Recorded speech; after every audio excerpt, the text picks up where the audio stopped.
Ito yung unang beses na bumisita ako sa ating mga kababayang farmers dito sa Norway. At sa video na to, nakareceive tayo ng comment. Ang sabi niya, sayang mga kabayan. Kung dito lang sana kayo napunta sa South Korea, malakihan ang sahod. At hindi kayo malalamigan. Nung nabasa ko ito, atat-atat nagmadali akong bumalik sa mga grupo ng ating Pilipinong kababayan dito sa Norway.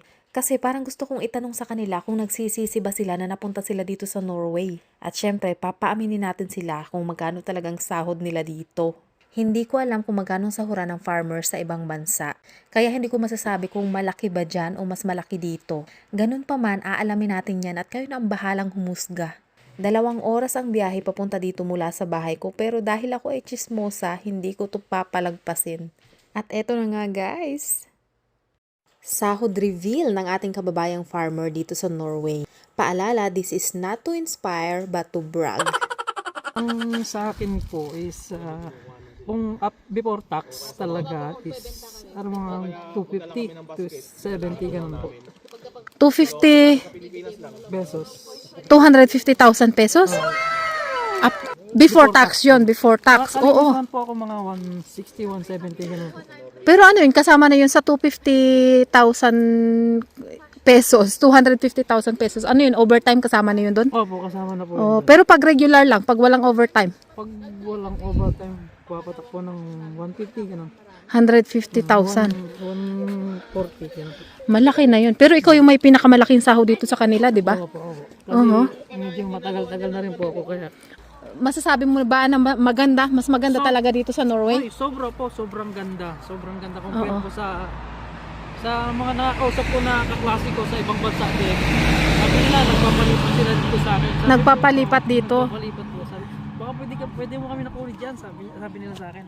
Sabi ko naman, sige, pag may slot, go lang. Kasi pag may slot naman talaga, nagkukuha po talaga ako ng tao. Oo, farmer din sila dun sa ibang bansa. Opo. Pero Israel, tapos Hungary. tapos sa Finland.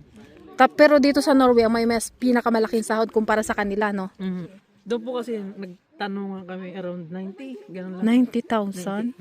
Oo. Maliit nga yun. No. Tapos dito naman kahit malaki ang cost of living, hindi naman kayo gagastos ng malaki kasi libre, binibigyan kayo ng libreng... Nasa sa'yo na po kung paano ka magtipid ng ano. Yun na nga eh. Tsaka libre na ang gulay nyo, libre yung karne kasi binibigyan din kayo ng employer nyo ng nagkakatay ng karne, no? Binibigay din na libre. Tsaka ano naman po pag halimbawa nandito ka na, masasanay ka ng 2 beses na lang kumain sa isang Yo, araw. tama. Makakatipid ka ng isang kain. So, malaki talagang may ipon nyo. Kasi, yung renta nyo sa bahay, 3,000 kroner. So, which is, ano lang yun, 15,000 pesos. Tapos, ang sahod nyo, 250,000 pesos. Let's say, sabihin na po natin yung sa pagkain, sabihin natin magpondo ka ng 3,000 kroner. 3,000, no? Sa pagkain, 3,000 din. Then, ang renta, 3,000 din. So, kunti lang yun, no? Mga 30,000 lang ang gastos nyo. Sabihin na natin na 50,000 pesos ang gastos nyo monthly. So, may matitira pa kayong malinis na mga around 200,000. 180. Mga 180, ganun. So, marami ka nang na-invest sa Pilipinas. Medyo mayroon na rin naman po. Tapos ito pong mga nakaraan, gawa nga po nitong pagpunta ng pamilya ko. Ayun, ginamit nila yung naipon ko. Yun. Hindi naman... Tinulungan mo sila para makapunta dito. Opo. Sa investment naman po sa Pilipinas, hindi naman po masyadong malaki. Meron na rin po. At least natulungan mo yung mga kamag-anak mo na nadala mo sila dito. Ayan. So, ang galing naman. So, siya guys, yung kauna-unahan ditong nakarating. Dinala niyo yung mga kasama niya dito. Mga pinsan niya, kamag-anak, at saka yung girlfriend niya. Interview lang natin siya para mayroon tayong konting idea para sa mga gustong mag-abroad. Kung marami kasing nagsasabi na ayaw daw nila pumunta sa Norway kasi mahal nga daw ang sahod pero mahal din daw ang bilihin. Marami mga nagsasabi ng ganon. So, yun, depende talaga sa tao kung paano mo gagastusin yung sahod mo, kung ikaw ay waldas or ano. So, depende talaga kahit saan bansa ka nang pumunta. Pero talaga dito sa Norway, maganda talaga. Maganda ang sahudan. Ang dami ko pang pasakalye, so ang aking dahilan lang naman talaga ng pagpunta ko dito ay makahingi ng gulay. Ano daw? Grabe, sobrang mabait guys ng ating mga kababayan dito sa Norway. At ang akala nga yata nila guys ay kami nagmamay-ari ng palengke. Tingnan nyo naman kung gaano karami yung kanilang kinuha para ipadala sa amin, ipauwi. Nako mga kabayan, so parang pagkatapos ng araw na ito ay ako'y magiging vegetarian na lang. Pero maraming salamat talaga sa inyo kabayan sa inyong mainit na pagtanggap.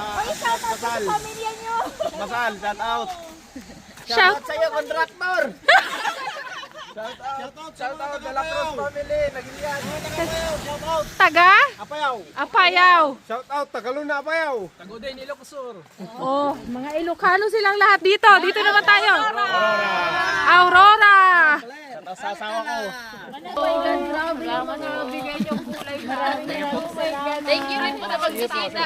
Thank you po ate. Thank you po sa sabon. All na-shoot na. Basta pag may tanong kayo. Ingat po kayo at rest Bye! Bye! Ingat po.